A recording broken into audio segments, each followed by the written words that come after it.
Muy buenas noches, bienvenidos a una nueva edición de 14 toneladas con Juliana Cabrera, Gabriel Solano y yo soy Pablo Giachelo. ¿Cómo andamos? Perfecto. Buenas noches, todo en orden. Bueno. Fin de semana largo. Fin de semana largo. Igual luchamos en el medio, porque estuvo el programa de mayo. Sí, cómo no vamos a luchar. El sábado hicimos campaña por Vanina y la lista del Frente Izquierda en la Ciudad de Buenos Aires. El domingo leímos a los clásicos. Obvio. Aprovechamos para mandarle un abrazo a Vanina Biasi, que está enferma, no pudo estar en el debate de candidatos. Así que, bueno, un abrazo grande, una pronta recuperación. Y aparte que los compañeros y las compañeras seguimos batallando por su candidatura a la Ciudad de Buenos Aires, así que la necesitamos fuerte ahí para el ingreso a la legislatura, que ya descartamos que la vamos a hacer ingresar. El país hace falta luchar por dos. Sí. Totalmente. Así que vamos por dos, tres, por lo que venga. Y los que puedan. Acá que pidan tres, bueno, pedí es gratis, total. Escuchame, hagamos un peloteo de algunas antes de arrancar, ¿no? Tenemos la editorial sobre las elecciones en la Ciudad de Buenos Aires, su impacto en la realidad nacional, una cobertura el 1 de mayo, a escala mundial, ¿no? Así es. Obviamente. Acá Día internacional. Nosotros acá. El internacionalismo proletario. Y luego está el tema de la guerra en Cachemira o entre la India y Pakistán, que hay un conflicto ahí que se está tensionando y vamos a ver un poquito orígenes y causas del conflicto. No lo registra porque estamos lejos. No estamos tan lejos tampoco. Bueno, más o menos. Pero sur, me refiero. Sí. Pero bueno, allá. Finalmente la India es el país más poblado del mundo. Por eso digo. No joda. No joda. Pero mira, hay algunas cuestiones que es interesante que veamos. Está planteado un paro de la UTA. Vamos a ver, siempre con la UTA nunca se sabe porque muchas veces, en la mayoría de los casos, lo terminan levantando. Parece que no tienen mucho margen en esta oportunidad. Pareciera que no, porque ha habido mucho movimiento, ¿no? Por ejemplo, el 30, cuando fue la marcha de la CGT, hubo una movilización de las líneas 440, 740 y 315 en San Miguel, reclamándole a la UTA que convoque un paro. Tuvimos las movidas de la 60. Claro, reclamando un salario. ¿Cuánto pedían? ¿2 millones? 2 millones de salario, claro, de bolsillo. Luego hubo otro caso interesante que fue el de la empresa El Más Fuerte en La Matanza, que es por un caso de inseguridad, que algo que fue bastante... Fue lo que llevó en su momento al conflicto con Bernie, ¿no? Que cobró en aquel momento Bernie. Bueno, por los casos de inseguridad que sufren los colectiveros. Y circularon varios videos por abajo, ¿no? De una reunión de delegados de la UTA, donde el cuestionamiento a Fernández era monumental por el problema del atraso salarial, etc. Y bueno, y la inacción, aparte fue posterior al paro, claro, que la UTA carnerió. Aparte es el fracaso de él, porque él carnería el paro en la expectativa de que si se abre de todo el movimiento obrero le tiran unos mangos a la UTA. Y no pasó. Fracasó. Aparte, el gobierno dice lo siguiente: bueno, yo te puedo aumentar el salario si aumento el transporte, cosa que el gobierno no quiere por la inflación, y subsidio no quiere dar. Porque entonces afectaría, digamos, los números fiscales del Estado. Entonces no hay mango. Y entonces todo es un fracaso. Pero es interesante ese video, yo lo vi. A Fernández lo putean en todos los idiomas. Y es interesante registrarlo porque uno puede pensar que son aparatos burocráticos que por debajo no pasa nada, ¿viste? Y no, hay es una olla a presión la UTA. Sí, no, sí. Este paro es eso, es fruto de una enorme presión. Cuestionamiento incluso de delegado de su propia base, ¿no? Sí, no es fácil ser delegado de la UTA. O sea, claro. El delegado de la UTA también refleja la presión de la base sobre el delegado. Total. Que deben decir la gente, che, ¿qué pasa? Que no ganamos un mango más. Luego está el tema, hoy... Vamos a ver, no tengo las noticias del día de hoy, pero en principio hubo una asamblea de Nasindar muy importante que votó un paro por tiempo indeterminado, también por el problema salarial a partir de hoy, lunes. Vamos a ver si efectivamente eso se concretiza. Sí, es una gran empresa. Es una gran empresa frente al empantanamiento de la paritaria siderúrgica y hubo críticas muy fuertes a la UOM. A la dirección de Furlan, a la dirección nacional de la UOM. Que convoca un paro para el miércoles. Que ahora estaría convocando un paro para el miércoles porque en el congreso que hicieron en Mar del Plata votaron un plan de lucha escalonado, pero después no pasó, no le pusieron fecha. No, y la patronal ofrece, no sé si veo la propuesta patronal de la UOM, ofrece 2% para abril, la inflación fue de 3,7%, digamos la última, y ofrece 1% para el mes siguiente, cuando todo el mundo sabe que la inflación va a empezar con 3%. Claro. Entonces vos tenés 2 meses consecutivos de pérdida de salarial. Y acá no tengo el número del básico, capaz que uno lo recuerda, pero el básico de la UOM es muy bajo. Sí. Es de niveles de miseria total. No, y tenés ramas que son una catástrofe. La rama 17, que creo que es la rama 17, la línea blanca que se llama, ¿no? Lo de los electrodomésticos, todo eso, que están en salario de indigencia. Sí, es terrible. Digo, estamos hablando de la UOM, que era la nave insignia del movimiento obrero argentino. Claro. Nada más y nada menos. Y Asindar también, con una trayectoria es una de las combativa. principales empresas del mundo. Sí. Con capitales internacionales. La siderúrgica. No, ni idea. No sé. Es interesante porque hasta ahora lo que primaba era la completa colaboración de los sindicatos con el gobierno de Javier Milei y empieza a revertirse producto de una presión desde abajo, de las propias bases. Entonces, bueno, está lindo porque efectivamente si el movimiento obrero entra en escena, bueno, tenemos posibilidades de que cambie un poco la situación política más general. Es que entró en crisis las paritarias con inflación. Si vos tenés un esquema paritario, en el Estado acaban de firmar también otra vez 2 y 1%, lo mismo. Entonces se armó un esquema paritario que es de confiscación del laburante. Y vos 3,7, 3,2, 3,4. Bueno, a la UTA le ofrecen 6% para 5 meses, desde febrero hasta julio, creo. Claro. Y 6% es lo que la inflación de febrero y la estimación es que el primer semestre va a ser 22% de la inflación. Claro, por eso. Entonces vos tenés una confiscación enorme del salario, que es lo que nadie está discutiendo acá y lo que hay que poner sobre la mesa. Sí, venimos de un año de fuerte pérdida de poder adquisitivo, no llega nunca la recomposición, sino que por el contrario, cada vez el golpe al salario es más notorio. Entonces tenemos Pablo de la UOM, Pablo de la UTA, Asindar, que bueno, Asindar, que hay que ver también del gremio.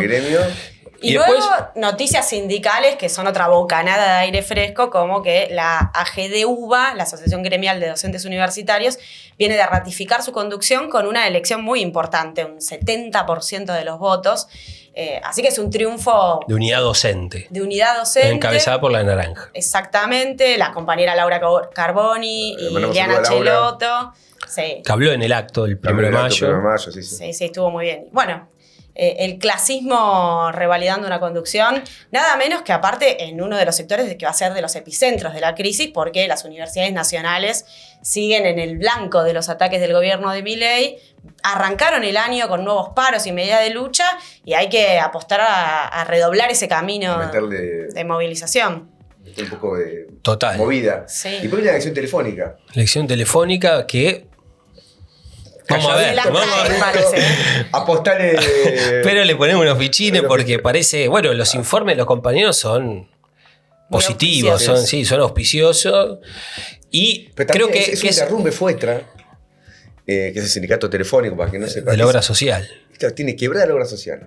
Marín. El quiebre de la obra social depende de muchas cosas, pero también es una caída del salario. Porque vos aportás en relación, es un porcentaje de tu salario. Los telefónicos han ido a la B en aumento de salario.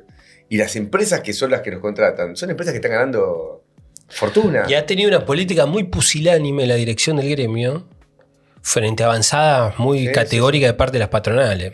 Por ejemplo, en el caso del gobierno en ARSAT, en ARSAT a los trabajadores lo pasaron a UPCN. Es decir, y por lo tanto el atraso salarial de los trabajadores de ARSAT es dramático. Y...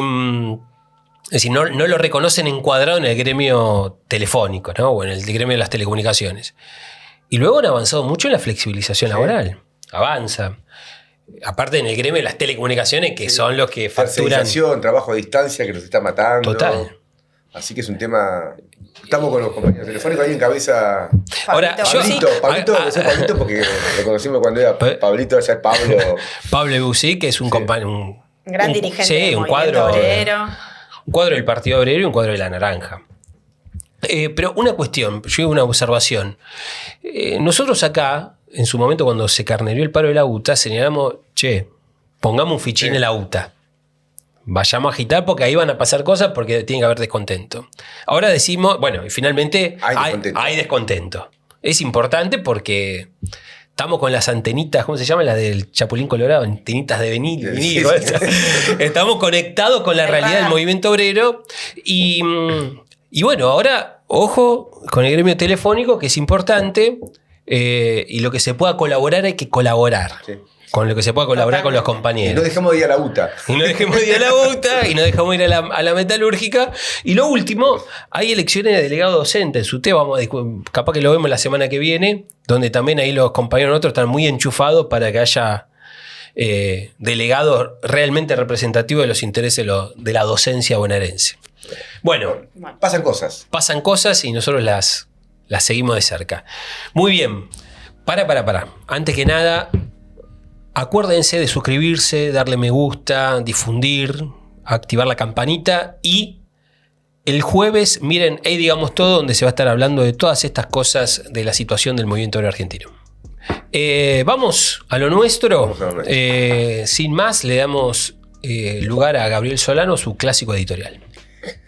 Decidimos esta semana tratar de analizar más en profundidad lo que está en juego en las elecciones de la Ciudad de Buenos Aires.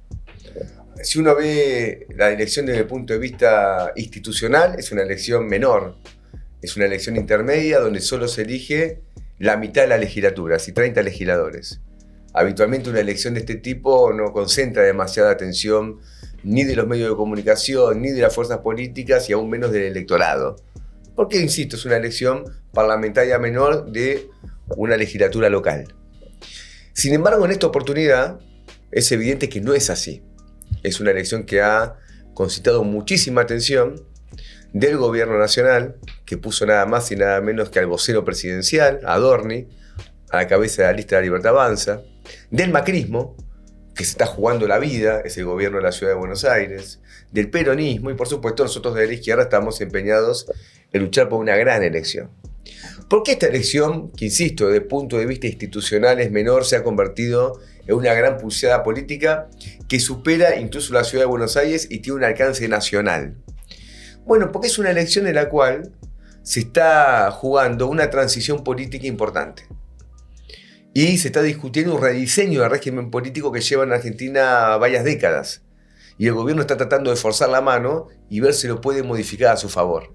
En una mirada amplia de un régimen político argentino, uno tiene que ver en el 2001, en la gran crisis del 2001, en la quiebra de la convertibilidad y después en la rebelión popular que terminó volteando al gobierno de Larrua y de Cavallo, que eso fue un punto de inflexión política en Argentina, incluso no solo desde el punto de vista subjetivo en el pueblo, porque aparecieron movimientos de lucha muy importantes, un movimiento piquetero independiente, un impulso al sindicalismo combativo, un impulso al movimiento estudiantil combativo, sino que también se procesó un cambio en el régimen político capitalista.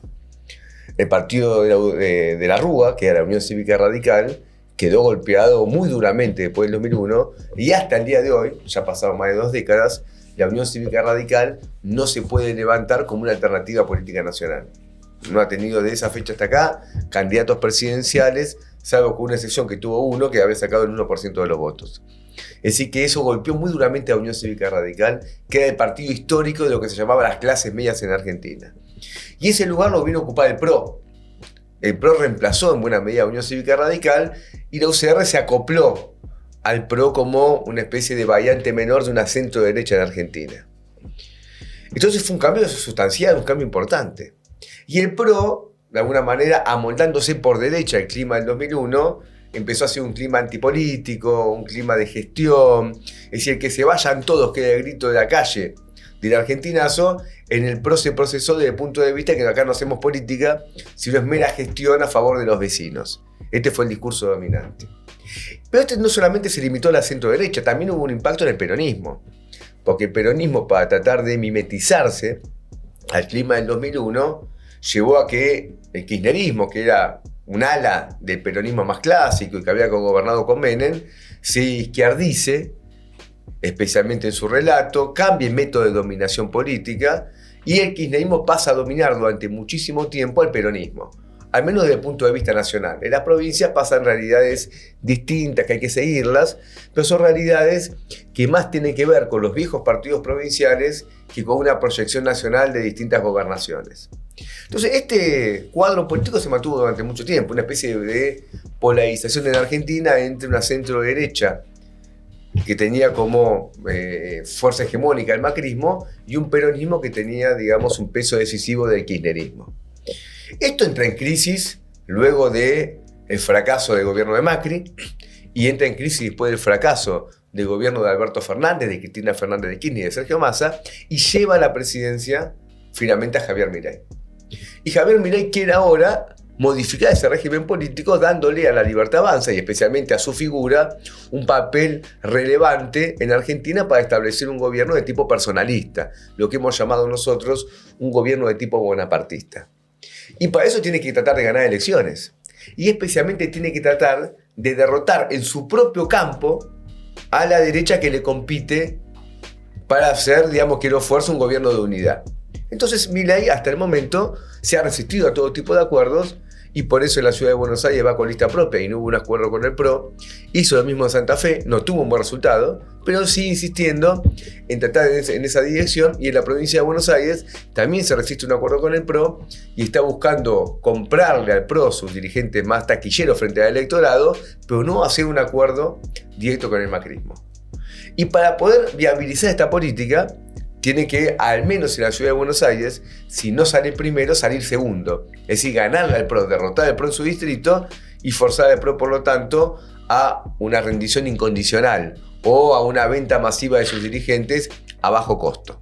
Eso es lo que está planteado acá, es decir, un rediseño de la centro-derecha, que es importante de acuerdo a cómo venía Argentina en el 2001. Pero también pasa en el peronismo.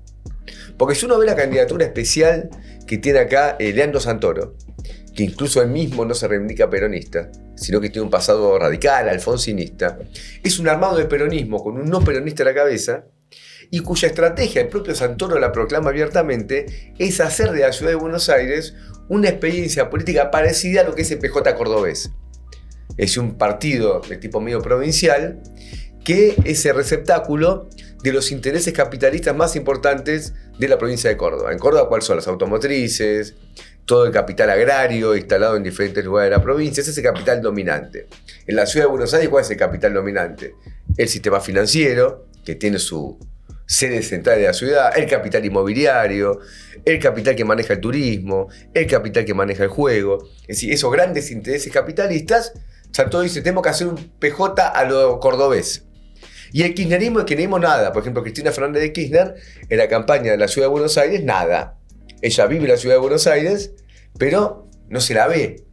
Y es, o no sabemos si un acuerdo con Santoro o una imposición de Santoro, pero sea una cosa o sea la otra, lo importante es que el kirchnerismo está quedando marginado en la elección de la ciudad de Buenos Aires y los camporistas que integran la lista de la ciudad están calladitos tratando de lograr una banca y de esa manera usufructuar una parte del presupuesto del Estado para sí y para su fuerza política, pero no hacen campaña kirchnerista.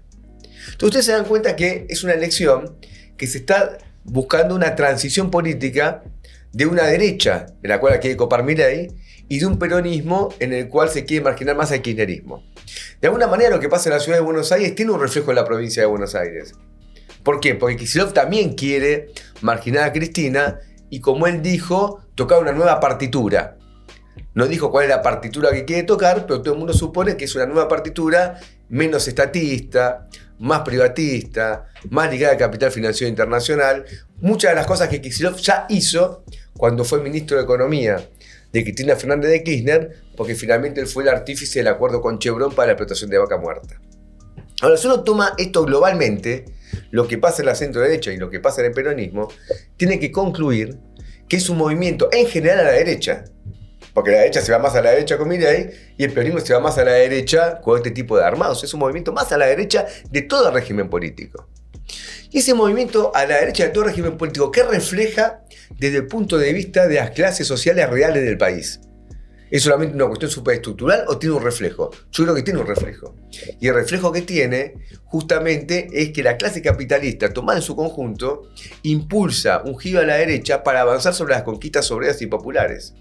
Flexibilidad laboral, reforma previsional, destrucción del salario, privatizaciones, alineamiento con los yanquis. Esa es la línea dominante, que se expresa además, por ejemplo, en el régimen político, con reducciones de la edad de imputabilidad para los pibes, una política más represiva contra los movimientos de lucha.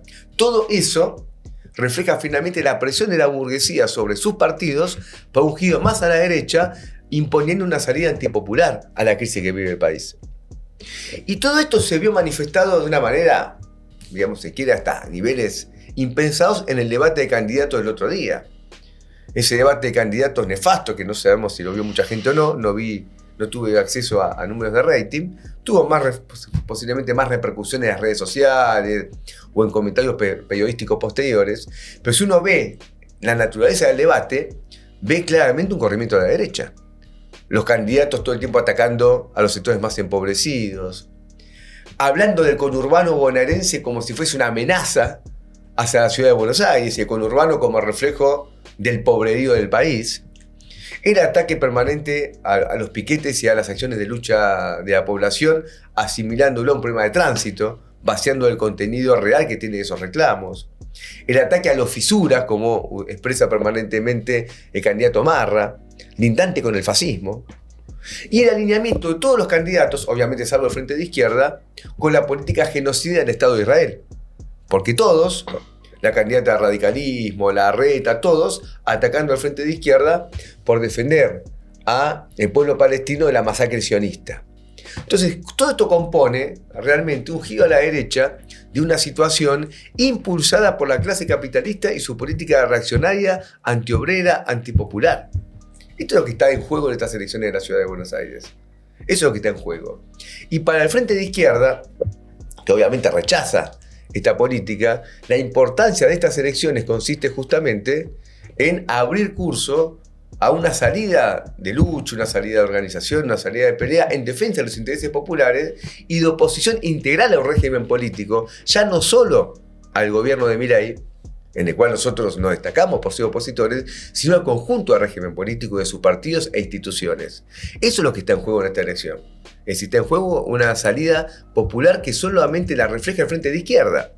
Y el ataque permanentemente a los zurdos, que en el debate de candidatos fue, digamos, una cosa permanente de diferentes sectores políticos, es importante porque solamente la izquierda, solamente los que defendemos la causa socialista, podemos mostrar que somos opositores a este régimen. Todo lo demás, de una u otra manera, colaboran. Es interesante, cuando uno va a ver esta campaña, detenerse un minuto en la plataforma de candidato Santoro, para ver cómo en él también se expresa tejido a la derecha. Habla de crueldad, expresa sentimientos, pero cuando uno va a ver su plataforma, él dice lo siguiente: yo mantengo todas las tercerizaciones que existen. Yo mantengo todas las privatizaciones que existen en la ciudad de Buenos Aires. Solo que yo los voy a controlar y el gobierno actual no los controla.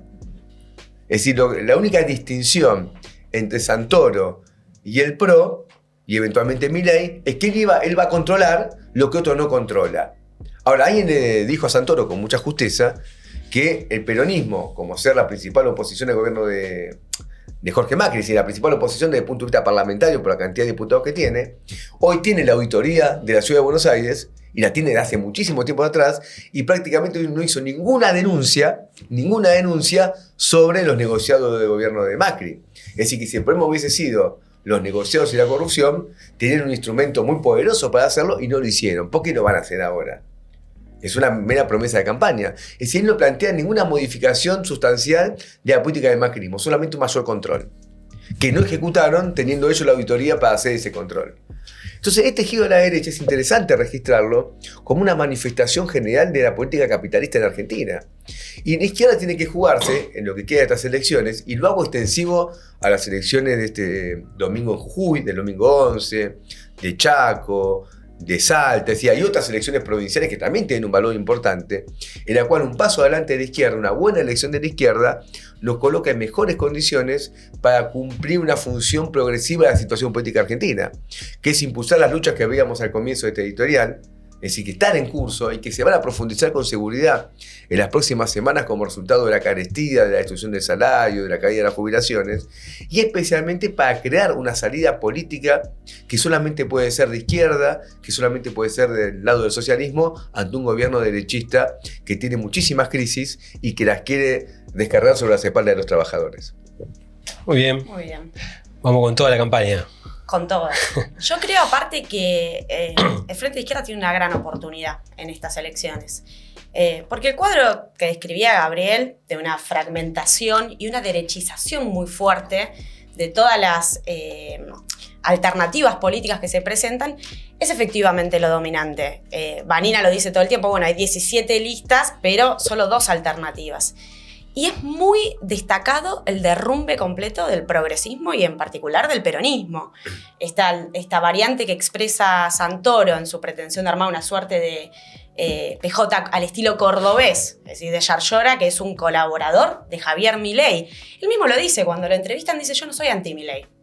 Dice, hay que terminar con la crueldad, bajar el tono, pero anti-Milei no soy. Se le nota porque, bueno, en el Congreso Nacional él es diputado, no le conocemos el tono de voz, salvo por cuando va a los medios de comunicación, pero no abre la boca absolutamente para enfrentar ninguno de los múltiples atropellos que envía Milei. Él en el Congreso Nacional, Gabriel lo decía, son todos candidatos de la DAIA, integra el grupo parlamentario de amistad con Israel. Eso no lo sabía. Sí, por eso nunca le Pero va... lo dijimos poco nosotros. Lo hemos puesto en algunas notas, lo hemos dicho, pero bueno, hay que explotarlo más. Lo hemos subrayado lo suficiente. Lo vamos a para enfatizar. hacer una autocrítica pública. Lo vamos a enfatizar acá en este espacio para que todos los compañeros manejen. Repetilo. Él integra el grupo parlamentario de amistad con el Estado genocida de Israel. Con lo cual, que nadie espere ningún tipo de solidaridad con el pueblo palestino. Integra el grupo de amigos del pueblo palestino. Exactamente. Cada uno tiene sus amigos, ¿no? Claro. Sí. Dime con quién te juntas. Sí, algunos tienen amigos genocidas, otros sus amigos están luchando contra la barbarie. En un día que hoy acaba de informar Israel, sí, que va la a ocupar ocupación integral de la Franja de Gaza por tiempo indeterminado. Y la expulsión de los palestinos hacia el sur y ver, dice, ellos lo llaman, ¿cómo es? La expulsión voluntaria, no, ¿cómo dicen? En un término... Salida voluntaria. Voluntaria con bombardeo. Sí, con bombardeo. No, el anuncio hoy es terrible. Sí. Porque esto es la solución final. Sí. El concepto es la solución final que impulsa Netanyahu, es decir, lo que impulsó el nazismo contra el pueblo judío es lo que impulsa hoy, reivindicando lo dicho en su momento por Vanina, lo que impulsa el Estado de Israel contra el pueblo palestino. Y Santoro integra. Y Santoro está, claro, se embloca en ese arco político. Bueno, cuando tenemos un presidente, digamos, para todos aquellos que quieren votar contra el macrismo, contra Milei, etcétera, lo que queremos evidenciar acá es que Santoro efectivamente no es una alternativa política diferente a eso. Vos tenés un Milei recontra enrolado con el Estado de Israel y Santoro que en ese punto, como en tantos otros, no ofrece ningún tipo de delimitación. Pero de conjunto de programa, Gabriel lo decía en la editorial, no hay un planteamiento alternativo para una ciudad que ha sido el paraíso de los grandes negociados. Una ciudad completamente privatizada, de derrumbe de la salud, de la educación pública, y una lista del PJ que aparte encabeza Santoro, pero que lleva a numerosos candidatos que nada tienen que envidiarle a la gestión macrista. Acá lo hemos denunciado mucho, la segunda de Santoro, que es Claudia Negri, que tiene múltiples cargos que amontona, vicedecana de la Facultad de Medicina, también es jefa de obstetricia del Hospital Ramos Mejía, donde su acción fue reducir a su mínima expresión el sector de obstetricia y despedir a sus trabajadoras. Tuvimos una reunión no hace mucho tiempo con varias de ellas que nos señalaban este tipo de denuncias. Bueno, a este tipo que es un patotero contra los enfermeros. Torreta. Capellida, aparte, ¿no? Sí. No sé lo que los Torreta, pero... Sí. No, es una lista, realmente, una la ve en su composición y muestran. Tenés un patotero sindical. Un tren fantasma. Es un tren fantasma.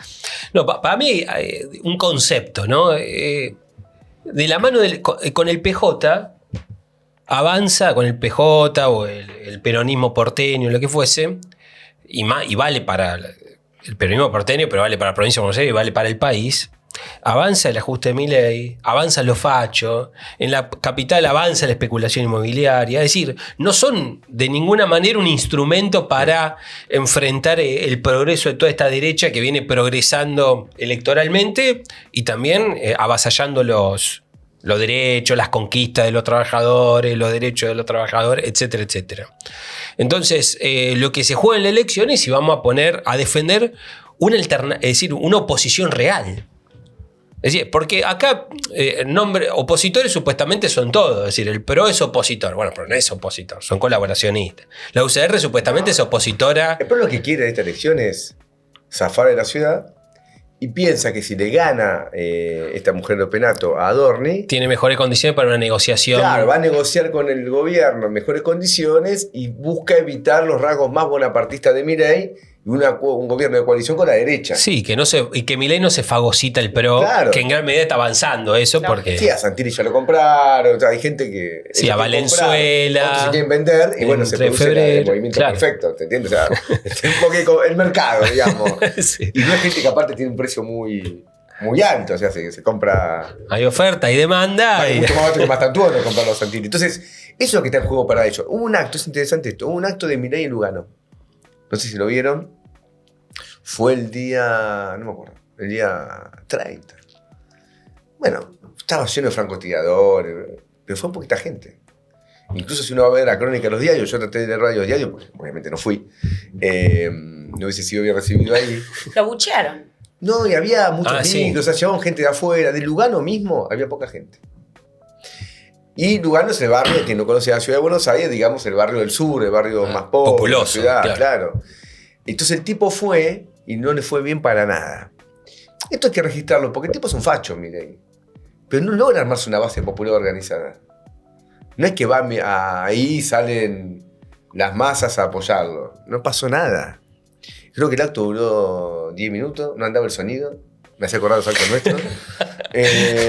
Y no andaba el sonido, muy poquita gente. Entonces, no sé cuántos votos va a tener. Adorni, que aparte es un pelmazo. Pero, digo, el tipo no logra traducir. Eso es una base organizada que es un requisito para una fuerza facha de verdad. ¿Entendés? Lógico. Es un requisito que no lo está Lógico. cumpliendo y ya difícilmente lo cumpla. Porque si vos ajustás tanto el pueblo, es difícil armar una fuerza organizada. Sí, obvio. Porque, a ver, Hitler en un momento tuvo pleno empleo.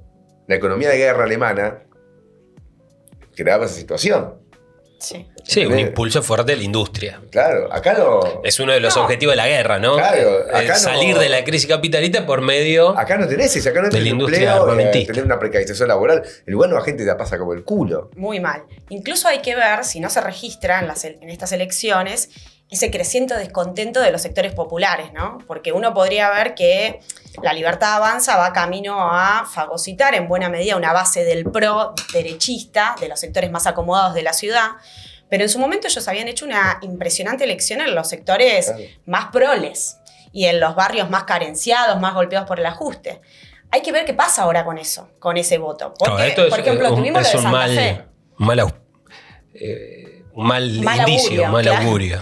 Tuvimos lo de Santa Fe. en Santa Fe Milei en el balotaje había sacado el 70% de los votos y en esta última elección se derrumbó con relación a eso los candidatos libertarios. No estaba Milei, pero bueno, ellos jugaron, llevaron a Mayoranza, o sea, apostaron ahí. Claro, estuvo ahí Karina Milei. Así que hay que estar atento a ver qué se registra, porque efectivamente frente al cuadro social que tenemos tiene que empezar a manifestarse un descontento. Sí, hay un dato, se digo a los jubilados que ven el programa, que sé que son muchos. Capaz que ya tomaron nota. Hay una gran crisis de la Libertad Avanza. Se está matando Karina Milei y Caputo, dicen todos. Por el PAMI. Sí. Pero en los diarios se discute como un tema de debate político. Creo que se está robando el PAMI. Dicen, no, bueno, están discutiendo que echaron a uno, echaron a otro. Entonces Caputo le dice a Karina dice a Caputo. Pero a mí lo que me importa es que no se roben el PAMI. Lógico. Es decir, el PAMI lo utilizan un grupo de punteros libertarios, delincuentes, una parte que viene del peronismo, una parte del radicalismo, para armarle la estructura electoral a Milei. Entonces lo que hay que hacer es echarle el PAMI al gobierno y el PAMI lo tiene que dirigir los jubilados. Sí, porque tiene que haber una elección de aparte así lo establece la ley. O sea, que ningún gobierno durante las últimas décadas cumplió, pero vos lo que tenés bajo todos los gobiernos son interventores del PAMI. Ahora es Leguizamó. Pero en realidad la ley vigente establece que el directorio del PAMI tiene que ser electo en un porcentaje por el voto directo de jubilados. Hay que echar todo eso, se lo están robando y nadie ve eso. Si todo el mundo discute, no, bueno, hubo una reunión, se pusieron de acuerdo y pues siguen robando. Sí, aparte de que sacaron los medicamentos a los jubilados. Medicamentos, por eso es un grupo de delincuentes. Hubo una modificación del Vademecum, ¿no? Sí. Por eso hay que echar al gobierno del PAMI, lo tienen que dirigir los jubilados para que vuelva a haber medicamento gratis para los jubilados. Es una cosa de loco lo que está pasando. Habrá que hacer una marcha del PAMI. Fuera los ladrones de Milei del PAMI, el PAMI es nuestro, que vuelvan los medicamentos. Que tomen nota los compañeros del plenario de trabajadores jubilados, que ya se movilizaron muchas veces al PAMI. Capaz ya lo discutieron, pero bueno, ahora... Sí, cobra fuerza a la luz de que salió a la luz este escándalo. Claro, y me da bronca que los medios lo enfoquen en la página del debate político sin enfatizar que se está robando el PAMI. Claro. Bueno. Criminal. ¿Pasamos? Pasamos. Bueno, vamos con todo. Aguante Vanina. Vamos con todo. Y Aguante Vanina, Frente queda Izquierda. el último trecho de la campaña. Sí, Así sí. que un llamado a redoblar la militancia, a salir a pelear el voto a voto, difundir los materiales, las redes sociales, todo suma. Acá todo el mundo puede colaborar, cada uno desde el lugar que pueda. Y una mala elección de Milei, y si esto se convierte en una mala elección en la provincia de Buenos Aires, luego puede tener impacto en la economía. Porque todo un sector empieza a decir, bueno, esto se viene a pique. Sí, porque acá no hablamos de economía, pero de que se firmó el acuerdo con el Fondo Monetario, el gobierno no incrementa las reservas. Y se supone que el acuerdo con el FMI tiene como punto 1 el incremento de reservas. Y no están incrementando las reservas. Entonces, estamos como antes. Agravado, porque está la guita del FMI, eso disimula un poco. Pero eso en el momento se acaba. Sí. Bueno, vamos compraron aire, compraron tiempo. Bueno, 1 de mayo, Día Internacional de Lucha de los Trabajadores. Fue un 1 de mayo con muy importantes movilizaciones y protestas en prácticamente todo el mundo. Hay que destacar que es el primer 1 de mayo desde la asunción del gobierno de Trump, que es claramente un enemigo declarado de la clase obrera, contra los migrantes, contra los derechos laborales, que está impulsando una guerra comercial, pero también azuzando una tendencia más general a la guerra capitalista, que sin lugar a dudas va a ser a expensas de los trabajadores y no en beneficio de los trabajadores. Y bueno, movilizaciones en Estados Unidos, ahora lo vamos a ver, muy masivas y numerosas, pero también en Europa, hubo movilizaciones en Asia, hubo en África, ni que hablar en América Latina. Acá mencionábamos el acto que hizo el Partido Obrero en la Plaza de Mayo, defendiendo ese lugar de lucha histórica. Y bueno, en nuestro acto, por ejemplo, se leyó una declaración internacional, que también se leyó en varios otros países, una declaración muy importante porque... En varios idiomas. Tiene la firma de 11 organizaciones de distintos países, donde están, bueno, Grecia, el PDO de Argentina, el CEP de Turquía, el SWP de Gran Bretaña, el TIR de Italia, Tribuna Clasista de Brasil, la Agrupación Vilcapasa de Perú, Fuerza 18 de Octubre de Chile, el GAR de México, la UFCLP de Estados Unidos, Red Action de Serbia y Croacia. Y creo que no me olvido. no, y el SWP de Gran Bretaña. Sí, ¿no lo dije? No, Lo tengo, capaz lo que tengo. no. Bueno, fue muy importante. Aparte venía precedida por un ¿Cómo foro... es? ¿Serbia y Croacia? Sí. Se llama Red Action. Es interesante, ¿no? Iniciativa Porque, Roja. ¿no? Sí. Digo, porque Serbia y Croacia, quien no sabe, fueron a la guerra. Fue una guerra brutal en la década del 90. O sea, Sí, la guerra de Yugoslavia se hizo mediante una guerra fratricida. Con la intervención de la OTAN. Y Croacia estaba en un campo y Serbia estaba en otro. O sea, se mataron. O sea, que estén juntos. El socialismo logra unir lo que... Impresionante. Lo que hermoso. vive el capitalismo. Bueno, y venía precedida parte de una conferencia antirrepresiva importante también que impulsamos con distintas organizaciones, que fue el sábado anterior.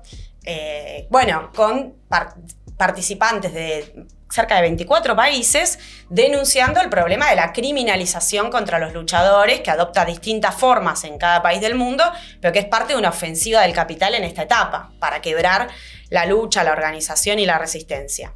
Bueno, decía, en Estados Unidos hubo protestas y movilizaciones que fueron desde Nueva York hasta Filadelfia y Los Ángeles. Las banderas más levantadas no solamente tenían que ver con el problema de los derechos laborales, contra los despidos, que particularmente en todo el área, digamos, del Estado, lo que son las agencias federales, está siendo muy masivo, porque ahí con Elon Musk la motosierra ha hecho desastres en todos lados, sino que también fuertemente la bandera de los trabajadores migrantes contra toda esta ofensiva racista que impulsa Trump, y también la causa palestina. Bueno, hubo lugares donde fue muy destacada la confluencia con los estudiantes que vienen de ocupar facultades, las banderas del movimiento de las diversidades y LGTBI se vieron también flamear en numerosas protestas. Tuvimos en Chicago movilizaciones muy importantes. Hay un proceso huelguístico muy importante en el oeste, en Estados Unidos, que ahora no puedo recordar el gremio, pero bueno, a ver si me acuerdo, capaz que te lo mencionaba porque capaz que lo tenías anotado. Pero Estados Unidos, digo, yo lo dije en el discurso, hay que tener en cuenta que históricamente en Estados Unidos el 1 de mayo no tenía peso. Porque Estados Unidos, ellos hicieron el Día del Trabajo en septiembre. la primera semana, un feriado de la primera semana de septiembre. Y siempre los socialistas denunciamos que la burguesía norteamericana, que fue la que finalmente produjo la masacre en Chicago de 1886, que da origen al 1 de mayo, quiso borrar ese crimen contra la clase obrera y armó, no importa la historia con los caballeros de trabajo, armó una historia para pasarlo a septiembre. El peso hoy tan fuerte que tienen los migrantes en Estados Unidos le da mucha vida al 1 de mayo nuevamente. Es decir, porque el migrante, no sé... Sí, tiene su día. Tiene su día, cuando estaba en Guatemala el tipo iba al 1 de mayo. O sea que el 1 de mayo en Estados Unidos, que fue tan masivo en diferentes ciudades, es un cambio de época y coloca a Estados Unidos junto con la clase obrera mundial. Porque el tipo había logrado separar a Estados Unidos de la clase obrera norteamericano del resto de la clase. La simbología, por eso cuando dice, che, el 1 de mayo, ¿qué importancia tiene? Es igual que el tren, no es igual. Es decir, que haya un día para todos los obreros, no es igual que no lo haya. Entonces, los tipos pasaron a septiembre y ahora bueno, entonces es un hecho histórico. Y vos sabés que yo buscando las crónicas y veía videos de los actos y demás, casi todos hubo oradores migrantes. Muy destacado eso.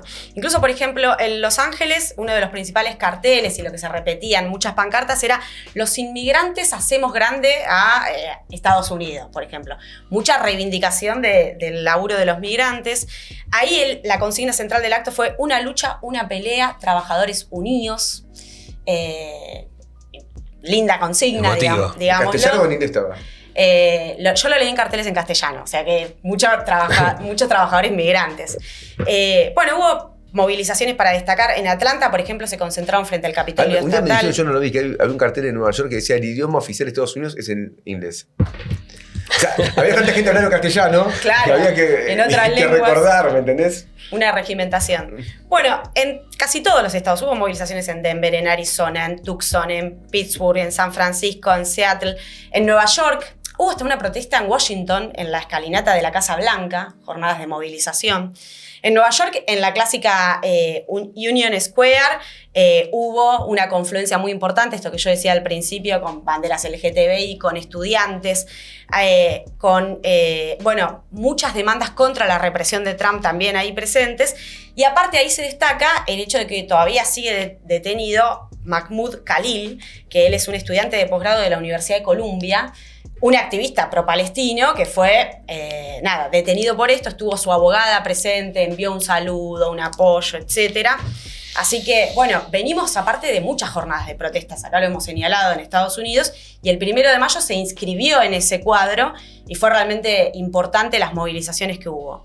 Ahora, no solo en Estados Unidos, sino que también en Europa fueron destacadas las protestas. Por ejemplo, en Francia, la CGT calcula que hubo 300.000 personas en todo el país en 270 marchas que hubo, que contabilizaron en los distintos distritos. ¿Ves una cosa de Francia que en América creo que se metió la pata? Había una marcha en Francia, en París. Sí. 1 de mayo, yo la vi de casualidad, pero bien vivo. Y fue reprimida. Fue reprimida. Pero entonces aparece una bandera palestina. Y a los tipos que estaban ahí en el piso no le avisan que era Francia, pensaban que era Argentina. Dicen, una bandera palestina, acá hace una bandera palestina acá. Entonces de repente se dan cuenta que no es Argentina, no, que es París, que reprimen y que también había banderas palestinas. Es que vos mirabas las imágenes y parecía una postal de los miércoles acá en el Congreso con la policía de Patricia Bullrich reprimiendo a los manifestantes. Bueno, muy parecido. Fueron importantes. En París solamente la CGT calcula 100.000 manifestantes. Luego están las cifras que dan las autoridades oficiales, son un poquito menos, pero todo el mundo coincide y las crónicas de los diarios en general lo destacan, que fueron importantes las movilizaciones. Y ahí, bueno, la denuncia de la trampización de la política mundial y todo el problema del rearme, de la carrera armamentística, etcétera, estuvo presente entre las consignas, digamos, convocantes por los organizadores. En Alemania también hubo represión, en Berlín, y hubo importantes protestas en distintos puntos del país. Denunciaban las jornadas laborales extendidas, la ofensiva antimigrantes, el desmantelamiento de la protección laboral y también la solidaridad con el pueblo palestino, la denuncia de la masacre en Gaza. Estuvo presente. Bueno, hasta en Berna y en Suiza, que ahí lo que me llamó la atención es la consigna que era contra el fascismo y la guerra. Con esa consigna se movilizaron ahí en Suiza. Después en España, Barcelona, Madrid, bueno, se fueron reproduciendo por todos lados. En Grecia y en Serbia también hubo protestas que fueron, viene habiendo los últimos meses protestas multitudinarias. En Grecia impresionante. Lo de Atenas es impresionante. Con lo cual, bueno, el 1 de mayo también fue importante. Después en Asia, yo decía, en todos los continentes, en Asia hubo movilizaciones en distintos puntos. En Filipinas, por ejemplo, la marcha se hizo hasta el Palacio Presidencial, que estaba vallado por la policía y se hizo un acto cuerpo a cuerpo, digamos, con la policía vallándola. Bueno, en Turquía, donde viene una situación muy caliente, particularmente en Estambul, porque fue encarcelado, ustedes recuerdan, como el alcalde, el intendente, que es de un sector de la oposición, y ahí la represión fue brutal, al estilo Erdogan, digamos, y de lo que ocurre generalmente en Turquía, con un saldo de casi 400 detenidos, pero fue una batalla campal, porque se propusieron marchar hasta la plaza que se llama Plaza Taksim, que está prohibido movilizarse y protestar ahí, y digamos, mucha combatividad, porque la columna enfrentó a la policía. Que es la plaza central de Estambul. Claro.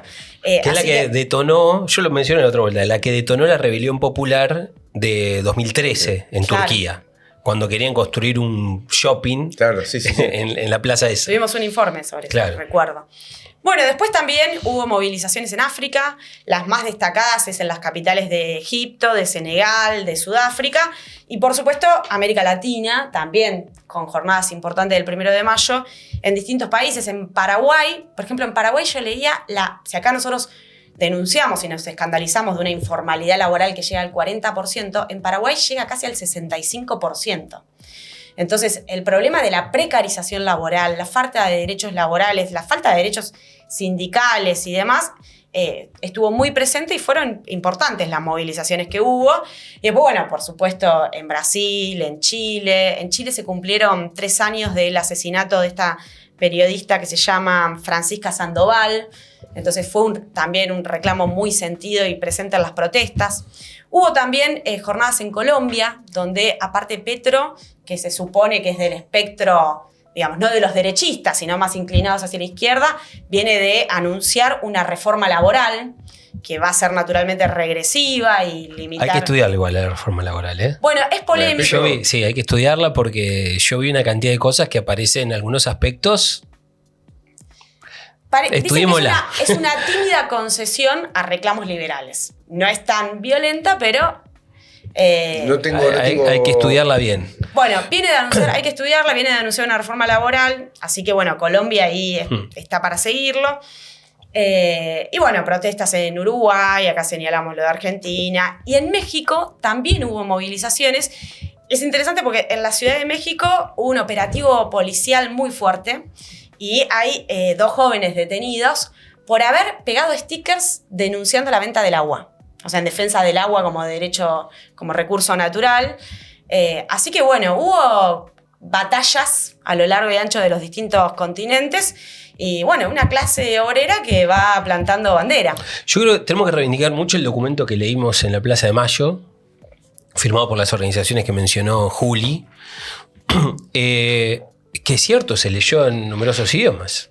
En italiano, en turco, en griego, en inglés.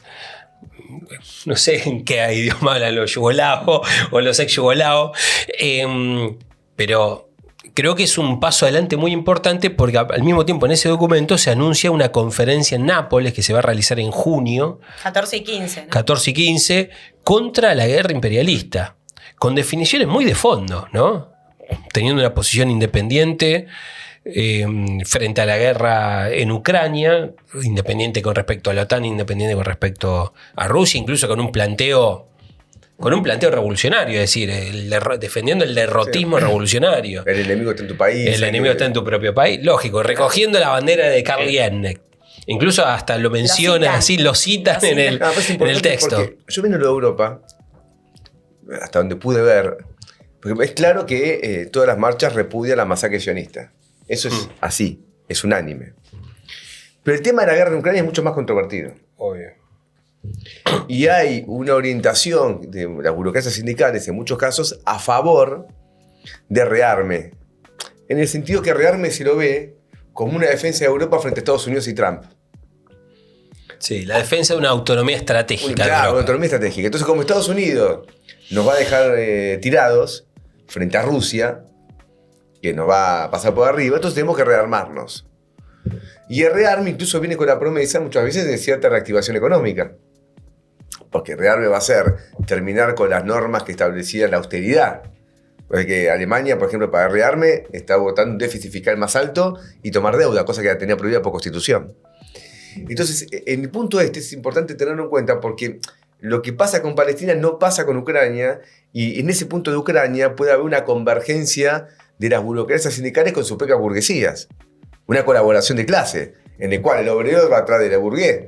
Sí, y donde toda una parte muy significativa de la izquierda se alineó con la OTAN, con Ucrania en el conflicto de la guerra ucraniana. Nuestro pone acento mucho en eso. Sí, ese fue el punto el vértice sobre el cual se puede estructurar una colaboración entre las organizaciones, porque lo de Palestina parece más claro, más nítido. Quiénes son los malos y dónde está lo bueno. Porque aparte los gobiernos europeos hacen demagogia con el tema palestino. Por ejemplo, el gobierno de Sánchez en España sale diciendo yo quiero un Estado palestino. Un Estado palestino. O volver a los acuerdos de Oslo. De diferentes formas, variantes, en las cuales no aparecen tan claramente alineados con Trump. Tampoco, que bueno, destruyamos a todos los palestinos en Gaza, hacemos un hotel, todas esas boludeces que dijo. Lo del 14 al 15 de junio, uno podría decir, bueno, es una especie de Zimmerwald, pero no solo un Zimmerwald, ¿no? Explica qué es. Zimmerwald fue la cumbre de 1916, ¿no?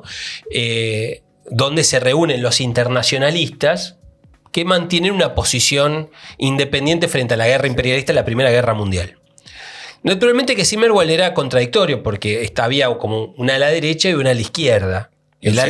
Y un centro. El ala derecha que tiene un planteo pacifista o reclama una especie de paz en términos imperialistas. Mientras el ala izquierda de Lenin planteaba el derrotismo. Es decir, que transformar la guerra imperialista transformar la guerra imperialista en una guerra civil de los trabajadores contra su propia burguesía. Este encuentro que va a tener lugar el 14 y 15 de junio son todos defensores del derrotismo revolucionario. Y son partidos donde venimos todos de distintas tradiciones, muy diferentes. Pero son partidos que existen. Pero son partidos con una gravitación en la vida política o fuerzas políticas, una gravitación en sus respectivos países. Eso tiene mucha importancia. Algunos, por ejemplo, son organizaciones quizás más pequeñas, pero que tienen un peso político. El caso de la TIR, la Tendencia Internacional Revolucionaria de Italia. Es un grupo político más pequeño, pero que juega un papel de dirección en el SICOBAS, y no que es un sindicato trotskista del mismo modo. No, salvo el CEP. Claro. Por eso digo que es un Zimmerwald, porque no es la Cuarta Internacional refundada, o todos que nos reclamamos de la Cuarta Internacional, pero es un Zimmerwald, pero de izquierda. Lógico. En puntos delicados. El NAR, si uno ve las movilizaciones, bueno, el NAR conduce de Grecia, dirige a Antarcía. Por que tampoco hay tanta especialización. Claro. Dirige a Antarcía, que es un frente político y que se presenta a elecciones. Viene a hacer una gran elección en un sindicato importante. Es decir, tiene un peso en la juventud. Son fuerzas vivas. Lo mismo el SWP de Gran Bretaña. Entonces, aparte que se reagrupan en torno a uno de los temas más sensibles de la situación política internacional. Que sacudió todo. Nosotros probablemente antes de la guerra con estos grupos no podríamos haber estado en un mismo campo. Porque tenemos realmente, existen debates. Pero la guerra sacudió todo. Rearmó campos. Dentro del frente de izquierda, yo dije un día en un encuentro de León Trotsky, el frente de izquierda no podría existir en Ucrania. Porque nosotros en Ucrania no podríamos estar con las fuerzas del frente de izquierda. Porque están apoyando de una u otra manera a Zelensky. Sí, y si querés en Europa, porque el peso de Europa, peso de Ucrania en Europa es mucho más. Entonces, nada, creo que hay que ponderar mucho. Realza el valor de ese punto de la colaboración, insisto, mientras lo de Palestina tiene todo el valor que tiene, hablamos de Palestina hasta nosotros todo el tiempo, que lo dijimos antes. El problema de Ucrania, ese punto de sumisión de la clase obrera frente a la burguesía europea. Totalmente. Entonces, poner el eje ahí es también poner el eje la separación de la clase obrera de la burguesía, la independencia de clase. Tiene el valor que tiene la guerra en sí mismo, pero también tiene el valor una construcción revolucionaria independiente de los partidos capitalistas. Eso es interesante. Hay una presión. Se presenta el armamento europeo muchas veces como algo progresista. Total. Sí, sí. Aparte la presión nacionalista ahí, ¿no? De los trabajadores de servir a su patria. Y no, los trabajadores tienen que enfrentar a los explotadores dentro de sus propios países. Totalmente. La tarea del momento. Bueno, toquemos brevemente el tema Cachemira, India-Pakistán. Falta mapita, ¿no? Sí. Podremos, si se pudiera agregar, estaría muy bien. Después lo ponemos. Pero, a ver, para ubicar un poco. Esto, hay un hilo que conecta, ¿no? Fíjense, nosotros hablamos antes del cómo se recrudece el conflicto en Medio Oriente, cómo está empantanada las negociaciones de paz en Ucrania. Si uno ve la etapa de The Economist de este sábado, es el problema de Taiwán. Ojo, dice que Taiwán se está preparando China para bloquear Taiwán. Bueno, y tenemos el problema ahora ya en el corazón de Asia, entre India y Pakistán. Todo explota porque el 22 de abril se produce un atentado en lo que es la zona de Cachemira bajo control de India. Ahora voy a explicar un poco qué pasa con Cachemira y en qué consiste ese conflicto. Y se produce un atentado en el cual el gobierno de India, Modi, denuncia que el atentado estuvo pergeñado por el gobierno de Pakistán. Ahora, ¿por qué tanto conflicto y en qué consiste el problema de Cachemira? Recordemos que India y lo que hoy es India y lo que es Pakistán se independizan del Imperio Británico en el 47. Y con esa independencia, evidentemente, el Imperio Británico mete cizaña para dividir al interior de toda la península Indo, que se llama. Introduce una división donde van a quedar los musulmanes de un lado y los hindúes del otro, y van a quedar establecidos lo que es India hoy y Pakistán oriental y occidental. Va a haber un conflicto armado entre lo que es hoy Pakistán e India. En aquel momento vamos a tener una guerra, una independencia y una partición en el 47, la primera guerra de Cachemira. Hay una zona que es lo que sería el noroeste de India y el sureste de Pakistán, que es una zona de Cachemira que ha quedado en disputa entre Pakistán e India. Es una zona que, si uno ve fotos de Cachemira, son imágenes impresionantes. Son un lugar muy bonito. Muy bonito. Y está en la disputa ese desde... Es turismo, hay mucho negocio. Y hay mucha disputa por ese territorio. Finalmente quedó particionado. Hubo varias guerras. Tuvo una guerra en el 47-48, la guerra del 65 también entre India y Pakistán, una guerra en el 71. La guerra en el 71 lleva a que lo que era Pakistán oriental, que prácticamente no tenía conexión con lo que era el Pakistán de hoy, se transforma en Bangladesh. Bangladesh es el viejo Pakistán oriental. Y finalmente la guerra de Kargil, la guerra de 1999. Todos estos conflictos muy centrados en Cachemira. Y vos tenés más o menos que 1/3 de lo que es Cachemira está bajo control de India y 2/3 bajo el control de Pakistán. Y algunos, reclaman la autodeterminación de Cachemira. Hubo un nuevo incidente hace relativamente poco tiempo, en 2019, donde hubo un atentado en lo que sería en la Cachemira India, que se llama Jammu Cachemira, en la cual asesinaron a 40 policías indios, y esto llevó a un conflicto armado en el cual, hubo bombas, aviones. Ahora, a la luz de esto... Son 2 países con armamento nuclear. 2 países con armamento nuclear, tienen más o menos 170 ojivas nucleares. No joda. No, son 2 países muy importantes, ¿no? Y, por ejemplo, la guerra de 1999, la llamada guerra de Kargil, tuvo lugar luego de que ambos admitieron tener armamento nuclear. Por lo tanto, tuvo en vilo al mundo, porque eso podía detonar efectivamente una nueva guerra nuclear, o en una guerra nuclear. Tienen 170 ojivas nucleares cada uno, más o menos, declaradas. India, ya señalamos antes, es el país más numeroso. Creo que a partir de 2022 o 2023 superó a China en cantidad de habitantes. Históricamente pro-yanqui. Históricamente pro-yanqui. Pero integra los BRICS con China. Claro. Y en gran medida también China pareciera estar más bien alineada con Pakistán, porque por ejemplo lo que pasó en 2019, donde se produjo este conflicto por este atentado contra los policías indios, luego de eso, esto fue en febrero de 2019, en agosto de 2019, el gobierno de Modi le pone fin a cierta autonomía con la que contaba la Cachemira india, que tenía incluso bandera propia, gobierno propio, era un territorio relativamente autónomo, y eso le pone fin, bueno, lo cual desata quilombos y mayores conflictos, y también el rechazo de parte de China. En general, Pakistán se ha apoyado en China en los conflictos contra India. Entonces, acá habrá que ver cómo evoluciona todo esto, pero la cosa está escalando, porque luego del atentado del 22 de abril, ya India puso fin a las negociaciones comerciales, al comercio entre India y Pakistán,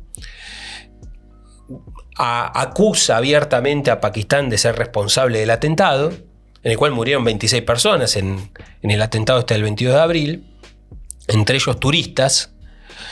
Al mismo tiempo le puso fin, suspendió un tratado sobre el agua que existe en toda la zona de Cachemira, sobre la cual se distribuyeron los ríos en su momento, el control de los ríos de Cachemira entre Pakistán e India, y una cantidad de ríos que están bajo control de India, con la cual se alimentan de agua zonas bajo control pakistaní. Es decir, que la cosa está escalando. Ahora hizo prácticas militares Pakistán, hizo una práctica de lanzamiento de un misil con la posibilidad de una llegada de 450 kilómetros. Es decir, que la cosa está escalando y se puede claramente detonar esto en un conflicto bélico en el corazón de Asia. Se puede pudrir todo. Se puede pudrir todo. Recordemos que hace poquito estuvo J.D. Vance en la India y veníamos del anuncio incluso de la India de la posibilidad de la relocalización de algunas empresas tecnológicas estadounidenses en India. Para sacarlas de China. Para sacarlas de China. Entonces ahí se inserta este conflicto que tiene una historia propia, particular, se inserta en el concierto de rivalidades mundial. Lógico. Es uno de los 60 conflictos militares que están hoy en el mundo, pero no es uno de los más. Este es muy importante. Este es muy importante. Sí. Es el corazón de Asia, la nación más poblada del mundo, 2 potencias con armamento nuclear. Se puede pudrir todo. Y lo de los BRICS es interesante verlo porque había una parte de la izquierda que había bajado sus banderas socialistas y decía, bueno, los BRICS son ahora una alternativa un realineamiento al progresivo. norte, al occidente. Entonces tenemos Brasil, Rusia, India, China, y uno ve como que no, las rivalidades capitalistas internas son mucho más fuertes que las tendencias a una colaboración. Hay un artículo interesante de The Economist que dice, ojo India, primero tenés que demostrar, lo de The Economist es fantástico porque le baja línea a los gobiernos, y le dice, India primero tiene que demostrar si efectivamente lo de Pakistán está atrás de los atentados, si no, no te embarques porque esto, si empieza una escalada, nunca se sabe cómo termina, y el enemigo principal de India no es Pakistán, sino que es China. Entonces, ojo con embarcarte ahí porque hay que mirar al objetivo principal. Hay que distraerse. Claro, hay que distraerse. Focus. Claro, focus. Sí, Bueno. y atrás le está yendo mal, ¿eh? Le está yendo muy mal. El otro día vi, se lo sacó Clarín. Sí, Cantelmi. Una editorial, la digresión. Todo lo que hizo supuestamente Trump es para incrementar o reducir el déficit comercial. Por eso tantos aranceles externos. Se incrementó el déficit fiscal. Aparte que se contrajo la economía. El déficit comercial y como consecuencia de eso el déficit fiscal. Claro, se contrajo la economía un 0,1%, proyectado a nivel anual sería un 0,3%.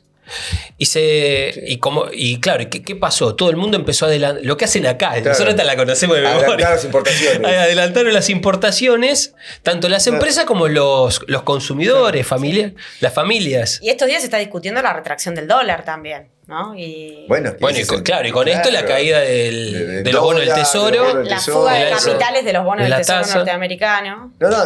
Trump está haciendo una calamidad. Porque una retracción económica está cayendo más que la Unión Europea. Que si te incremente el déficit comercial, es decir, tomaste una medida para revertirlo y la resultante es que se agravó eso. Realmente es un fracaso. Y después tuviste varias elecciones donde no salieron favorecidos los cercanos a Trump, ¿no? En Canadá sale lo que sería el Partido Liberal, más parecido a los demócratas sería. Entonces hay resistencia del pueblo canadiense ante la amenaza de Trump. Claro. Es lo mismo en Australia. Y Trump tuvo que declarar ahora que no busca un tercer mandato. Tuvo que bajarse eso, porque el tipo estaba amenazando en forzar la Constitución. Y dice, bueno, yo me quedo hasta cuando quiera, ¿no? Bueno, no es el tema. Sí, el mundo está picante y nosotros lo seguimos de cerca. Bueno, tenemos que dar los premios. A los premios. Vos, a ver, tenemos a... Tenemos unos cuantos. A ver, Caputo. Santiago. Yo decía el malo, pero malos son todos. No hay Caputo bueno en el mundo. Pero se mandó una de nuevo. Sí, con la foto, ¿no? Sí, contra Tony. Claro, Tony Becerra, el fotoperiodista. Claro. Bueno, una amenaza, una patoteada prácticamente, porque fue en el inicio del debate de candidatos de la Ciudad de Buenos Aires, en el canal de la ciudad, le estaba sacando una foto Tony, y va y le saca una foto a la credencial. Aparte Santiago Caputo, que uno sabe el capo de los servicios de los servicios de inteligencia. Facho, Merck, una combinación mortal. Sí, de lo peor. Así que nominado. Sí. Después habíamos dicho de nominar a el titular de la UIA, que es Martín Rapalini, porque, bueno, creo que fue el mismo día que él asume que un accidente laboral en la cerámica Alberdi, de la cual él es el propietario en Salta, en la provincia de Salta, fallece un trabajador de 55 años que se llama Regis Barcelós Fernández. Era brasilero, era brasilero. Se nota por ahí. Y es brutal lo que pasó. Es una empresa que no tiene ningún tipo de seguridad laboral, los seguros van a la huelga, porque fallece un compañero, es un crimen laboral de la patronal, y los tipos dicen, no vamos a hacer nada. Nada, o sea, los tipos no invierten en seguridad, y es interesante verlo, porque la sociedad es esto, ¿viste? Sube el titular de la UIA, no sé qué habrá dicho cuando asumió, quiere una reforma laboral, el tipo. Baja de impuestos, reforma laboral, el tipo pero mata a un obrero en su fábrica, y después dice, me cago en todos, no le voy a dar nada. Es decir, la sociedad capitalista es eso, después todo lo que viene arriba... Verso. Eso es ese capitalismo. Sí. Claro, aparte el tipo mata un obrero y quiere una reforma laboral. Sí, para matar. Es decir, que todavía estas condiciones no me alcanzan. Claro. Quiero elevar mi tasa de beneficios sobre la base de superexplotar más a los trabajadores que ya se están muriendo como condiciones como resultado de estas condiciones paupérrimas. Es terrible. Así que hubo, no sé exactamente ahora cómo está el conflicto, pero hubo una huelga prolongada del sindicato ceramista de... Que en Salta, ¿no? Sí. Claro, son ceramistas de Salta. Sí, es una empresa que tiene varias plantas, algunas en Salta, pero parece que las condiciones de trabajo son paupérrimas y el tipo, el gerente encargado del tipo, mire, no, haga lo que quiera, no vamos a poner un mango. Terrible. ¿Y quién más? No, brutal. Y habíamos dicho la DAIA. La DAIA. La DAIA también tiene... Ahora atacan a Tapagni. Sí. No hay límite. No se salva a nadie. No se salva a nadie. No. Porque... Que aparte no es pro-palestino, Bagni. ¿Qué hace pro-palestino? O sea, es un periodista importante de Argentina, quizás el más importante de Argentina. Cuando uno va a ver por qué lo acusa la DAIA, el tipo hace un análisis, después tiene todo el derecho a hacer lo que se le canta, en el cual analiza cómo fue el surgimiento del nazismo, desde el punto de vista de un detalle. Sí. Aparte es un detalle que ni siquiera él dice, tal autor lo dice. Claro. Y ve qué analogía se puede hacer con la Argentina. Y le hacen una denuncia, la DAIA, le hace una denuncia el gobierno. Sí, lo están atacando. Pero bueno, digamos de paso que aparte, ya que estamos nominando a la DAIA, que esta semana, el jueves, si no me equivoco, hay una nueva audiencia por la causa contra Bodart. Claro. Alejandro Bodart, el dirigente del MST. Dirigente del MST, una causa similar a la que está sufriendo Vanina, que también le abrieron una causa por manifestarse en 2 tweets denunciando el genocidio del pueblo palestino. Así que bueno, un saludo a Bodart, vamos a estar participando seguro el jueves. O es mucho hijo de mira, ¿a quién se la damos? Debemos ser el patrón, ¿no? Sí. Al de la UIA. Sí, porque es es importante enfatizar que eso es una sociedad capitalista. Sí, total. O sea, sin explotación del obrero, todo lo demás no existe. Así y que es el bueno. titular de la UIA. Lo eligieron por eso, por explotador, ¿entendés? Dijeron... Sí, Total, todo mal, todo mal. mal. Martín Rapalini. Rapalini. A vos, Rapalini. Las 14 toneladas. Bueno, para vos, Rapalini, vamos con las 14 toneladas y paramos acá. Nos vemos el lunes que viene. Nos vemos el lunes que viene. Adiós.